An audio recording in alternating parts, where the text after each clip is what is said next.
Dear students of the political science, today's discussion topic is the salient features of the UK Constitution or the British Constitution. ৰাজনীতি বিজ্ঞানৰ ছাত্ৰ ছাত্ৰীসকল আজি আমি পঢ়িবলৈ ওলাইছোঁ যে ব্ৰিটিছ সংবিধানৰ মেইন যিবিলাক বৈশিষ্ট্য আছে সেইসমূহৰ বিষয়ে আলোচনা কৰিম। চ' ফাৰ্ষ্ট আনৰিটেন কনষ্টিটিউশ্যন বা অলিখিত সংবিধান।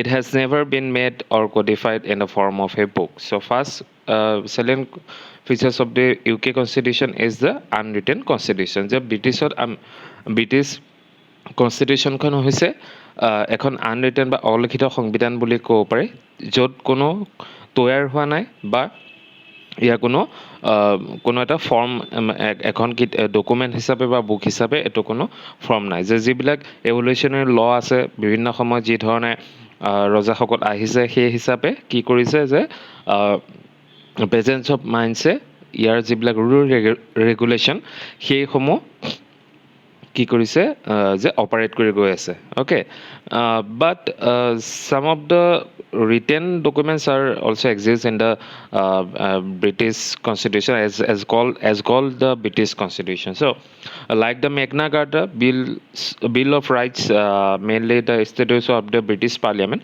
So, আনফালে কিন্তু ক'বলৈ গ'লে যে কিছুমান ৰিটেন লও দেখিবলৈ পোৱা যায়, যিটো ডকুমেণ্ট হিচাপে আছে। যে ফৰ এক্সাম্পল যি মেগনা কাৰ্টা বা বিল অফ ৰাইটছ যিখিনি আছে সেইসমূহ কি পাৰ্লিয়ামেণ্টে সেইটো ইনেক্ট কৰে বা ফৰ্ম কৰে আৰু সেইখিনি মানি চলে। কিন্তু মেইনলি আমি আনৰিটেন কনষ্টিটিউশ্যন বুলি ফিচাৰ্ছ হিচাপে ল'ব পাৰোঁ। Okay, the second one is the evolve constitution. Okay, so' UK Constitution has been a product of gradual and steady evolution.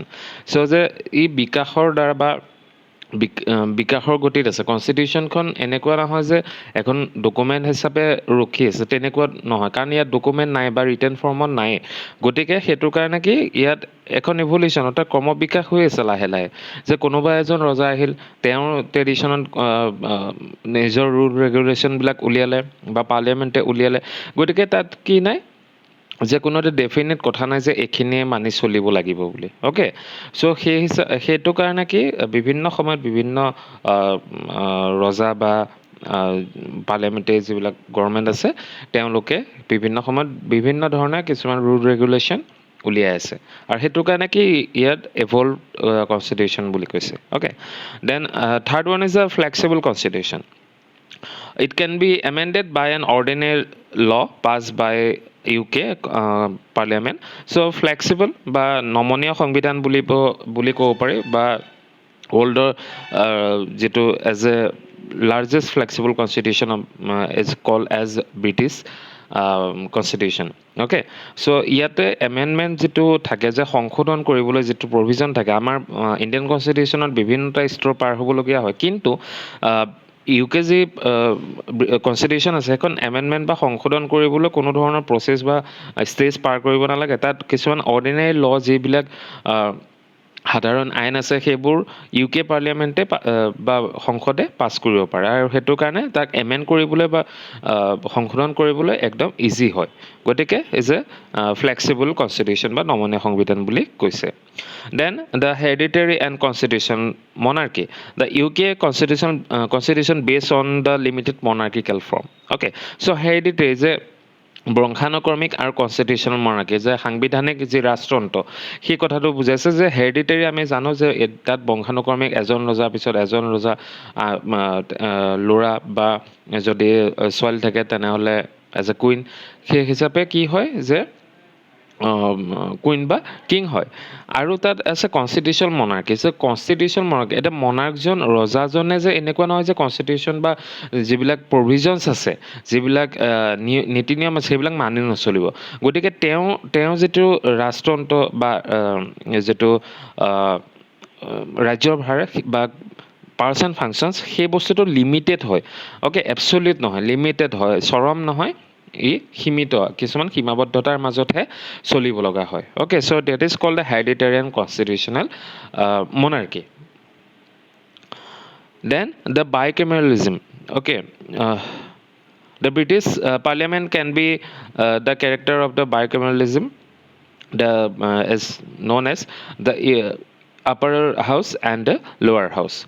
So তাতে কি দ্বিসদনীয় মণ্ডল আছে বা তাত যি পাৰ্লিয়ামেণ্ট আছে, ব্ৰিটিছ পাৰ্লিয়ামেণ্ট আছে, তাত দুখন সদন আছে। যি ধৰণে আমি ইণ্ডিয়াত কওঁ যে লোকসভা ৰাজ্যসভা, ঠিক তেনেধৰণে কি ব্ৰিটিছ পাৰ্লিয়ামেণ্টতো দুখন কি আছে যে হাউচেছ আছে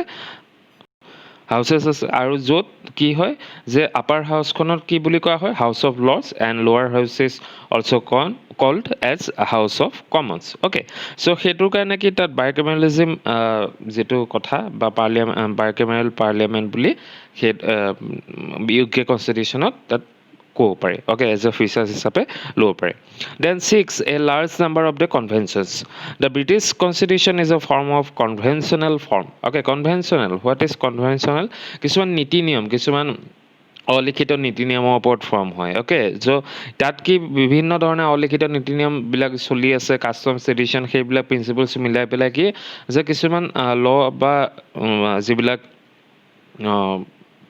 ৰুলছ ৰেগুলেশ্যন আছে সেইবোৰ এজ এ কনভেনশ্যনেল ৰুল হিচাপে লোৱা হয়। Okay, so' that is called a large number of the কনভেনশ্যনছ।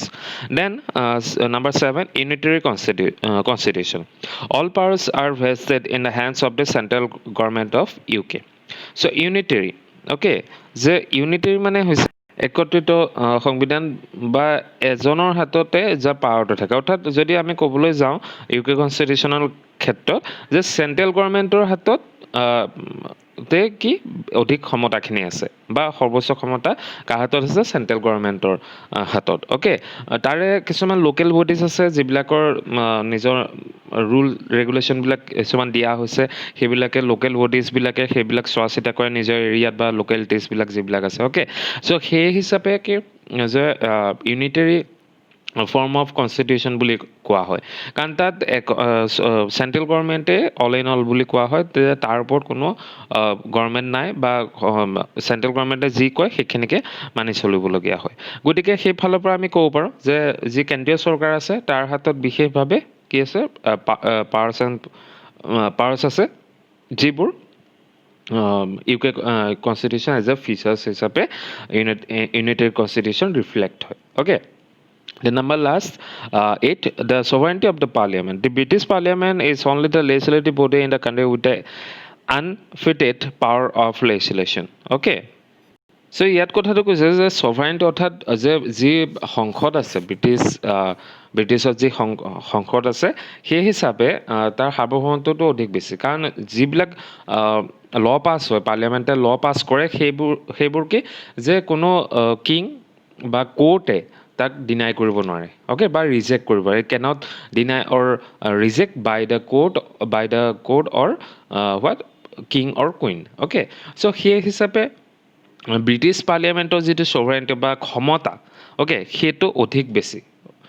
সেইটোৰ বাবে কি ইয়াৰ যিটো পাৰ্লিয়ামেণ্টাৰী ষ্টেটাছ সেইটো কিং বা কুইনতকৈ বা কোৰ্টতকৈ বেছি বুলি কোৱা হয়। গতিকে this is some of the basic or salient features of the UK constitution.